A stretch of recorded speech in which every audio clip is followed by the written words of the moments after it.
네, 안녕하세요, 여러분. 칸트 몇 번째 강의였죠? 칸트 이제 31번째 강의, 31번째 강의, 칸트 31번째 강의 이렇게 번외편으로 헤겔의 스피노자 그리고 오늘은 조금 더 라이프니츠 섞어서 이렇게 헤겔 31번째 강의 한번 읽어 보도록 하겠습니다.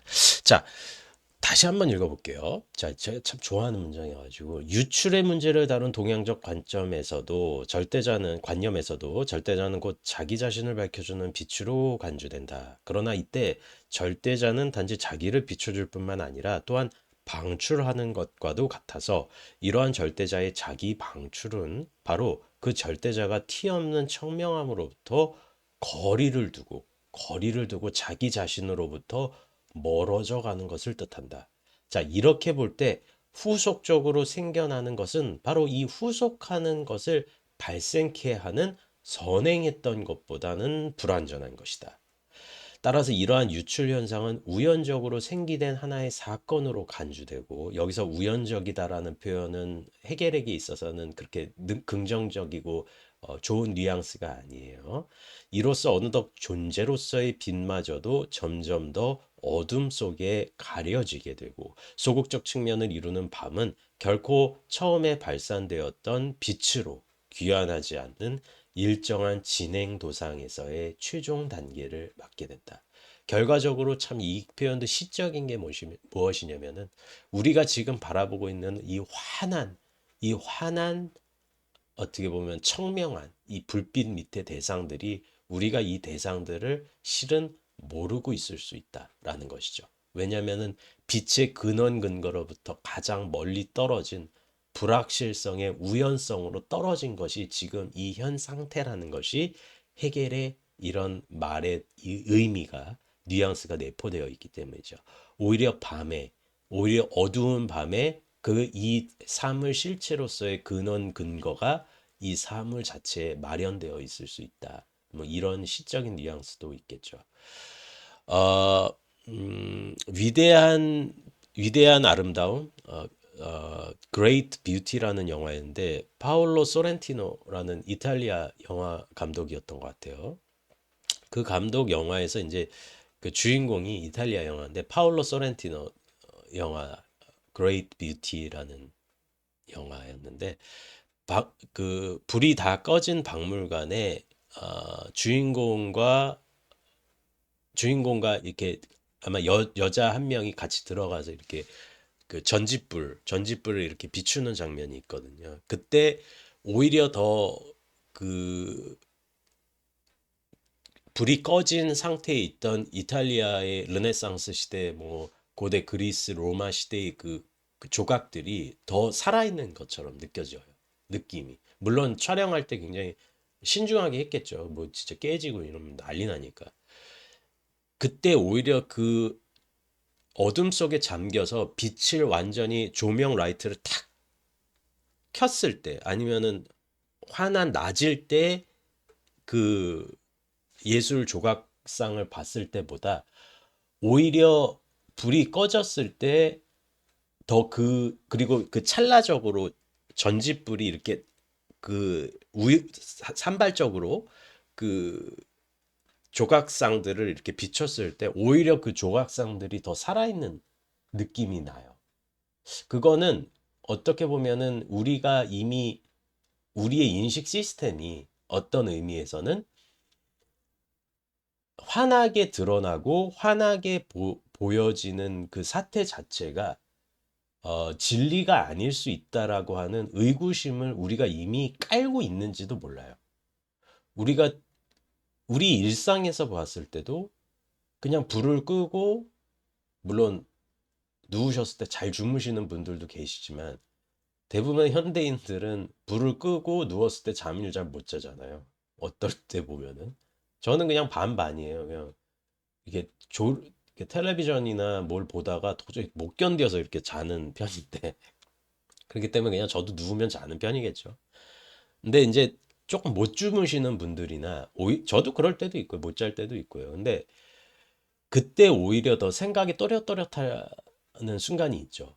우리가 일상을 살았을 때 일상 속에서 빛이 내리쬐는 일상 속에서 나 자신이 어떻다, 나 자신이 어떻다라고 이렇게 확신에 찬 순간보다 고요한 밤의 순간에 오히려 우리의 의식이나 우리의 생각이 그리고 나의 존재론적인 측면이 더 또렷해질 때가 있잖아요. 비단 자기 직전이 아니더라도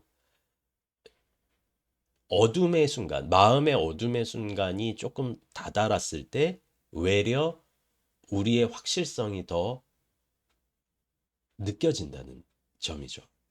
그러니까 이 지점인 것 같아요. 우리는 헤겔이 이야기하는 지점을 제가 좀 확장해서 해석을 한 건데 빛을 아무리 비춘다라고 해서 이 빛은 그 후속 빛이 그러니까 이미 상실된 빛들의 그 태양이라고 하는 절대자로부터 상실된 빛의 결과가 예를 들어서 이거를 딱 잡고 있다는 거죠.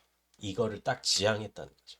그러면 얘를 파악하는 이 감각 지각의 결과는 사실은 우발적이고 우연적인 어떤 근본적인 것에 의해서 상실된 결과가 예일 수 있다는 그런 말을 할 수가 있는 거죠. 어떻게 보면은 우리가 사는 현상계와 우리가 사는 삶에 대한 서글픈 진실이라고도 볼 수가 있겠죠.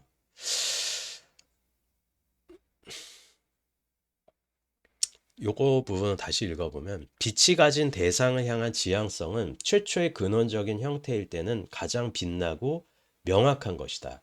하지만 빛의 본질이 대상을 향한 지향성에 있기에 빛은 반드시 타자나 대상을 향해서 나아가야 한다는 점이죠. 이때 연속되는 빛의 속성은 후속의 것을 발생시키는 동시에 점차적으로 빛 자체가 지닌 고유한 강도를 상실해 나간다는 점이죠.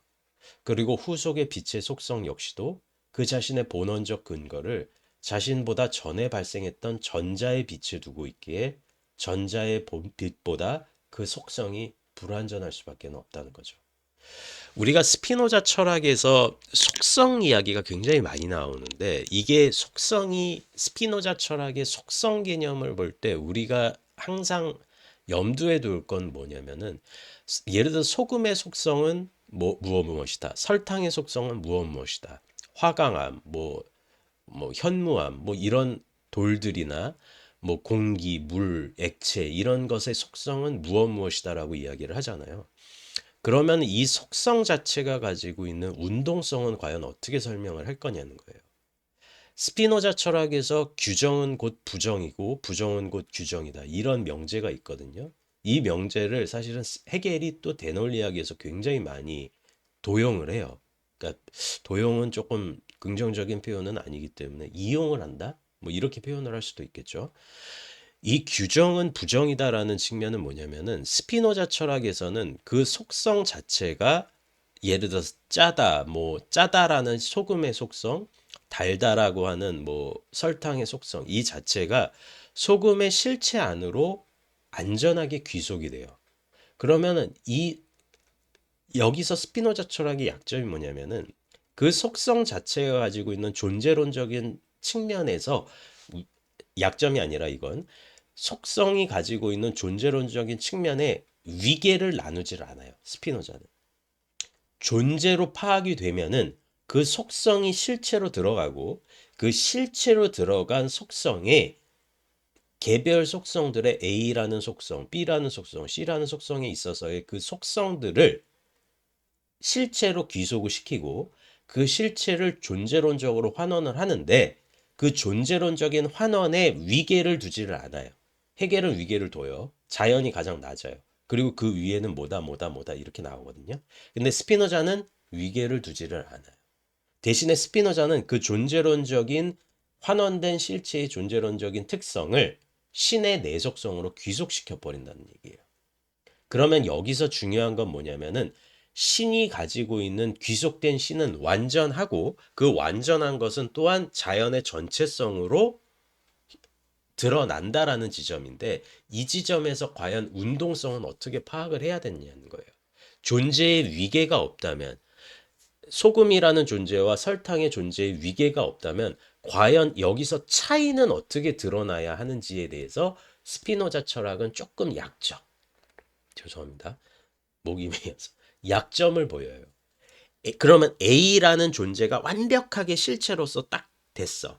B라는 존재가 완벽하게 실체로서 또 연결었어. C, D, E, F, G 이런 식으로 완전히 연결었다라고 봤을 때 과연 이 연결었다라는 것 자체가 무수하게 많은 무한대의 영역으로 펼쳐질 수가 있다는 얘기예요.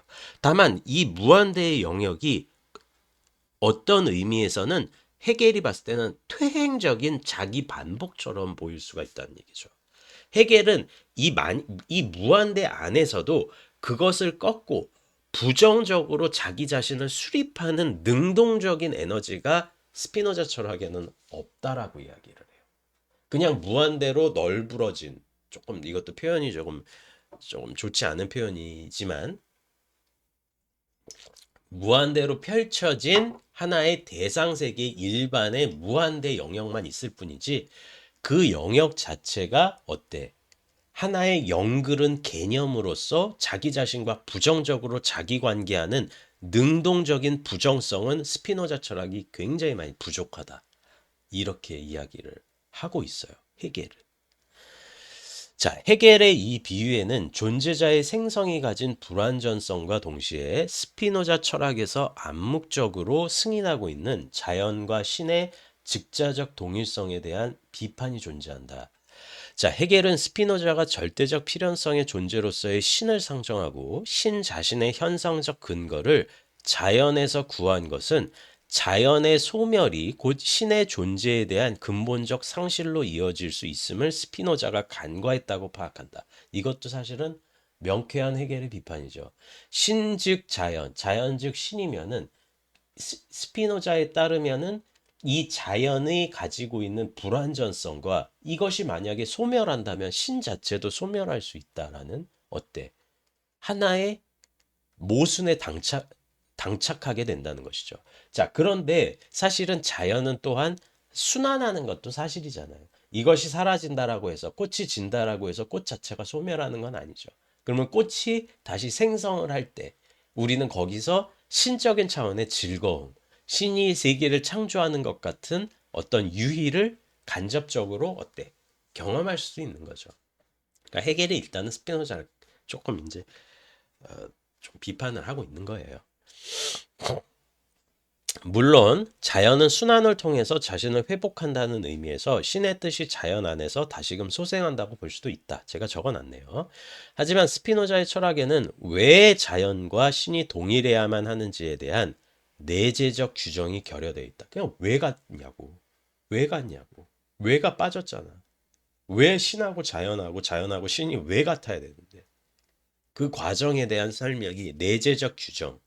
신 자체가 절대적 부정성으로 두던 자연은 외재적 타자성으로 두건 이 외재적 타자성은 사실은 신하고 같다고 볼 수는 없어요. 제가 외재적 타자성은 다음에 시간이 되면 또 연락이 아니라 영상으로 설명을 드리지만 외재적 타자성은 자기 자신을 스스로 정립하지 못한다라는 것을 외재적 타자성이라고 보고 있고 신 자체가 가지고 있는 특징은 절대적 부정성이 있겠죠. 왜냐하면 자기 자신을 그 어떤 것과도 의존하지 않은 상태에서 타자를 밀어내면서 절대적으로 자기 관계할 수 있는 것은 부정이니까.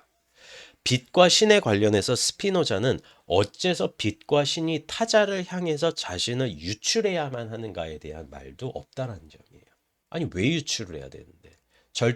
절대적 부정성에서 타자로 외재적 타자가 형성이 된다. 이것이 헤겔이 이야기한 스피노자 철학의 해결 방안이거든요. 자, 여기서 이제 라이프니츠가 나오면 조금 더 복잡해지니까 제가 라이프니츠는 다음 시간에 조금 더 제가 칸트 철학에서 모나드론으로 이야기를 말씀을 드렸지만 자유의지와 관련해서 요점에서 헤겔이 보는 라이프니츠는 제가 다음 시간에 또 이렇게 진행을 하는 것으로 한번 해보겠습니다. 오늘은 스피노자 철학이 절대 제가 스피노자 철학을 이렇게 이야기를 했다라고 해서 전혀 폄하할 수 있는 철학자가 절대 아니며 외려 헤겔과 칸트가 이렇게 많이 신경을 썼다라는 것은 스피노자가 근대 최고 철학자 중에 한 명이며 사실은 굉장히 숨은 거물이다. 이건 근데 뭐 지금 현대에서 스피노자는 대단히 많은 그런 연구가 또 진행이 되고 있으니까요. 많은 관심 부탁드리고 오늘 조금 내용이 어려웠지만은 좀 즐겁게 들어주셨으면 했습니다. 네. 좀 긴 영상 봐주셔서 감사하고 다음에 또 찾아뵙도록 하겠습니다. 네, 감사합니다.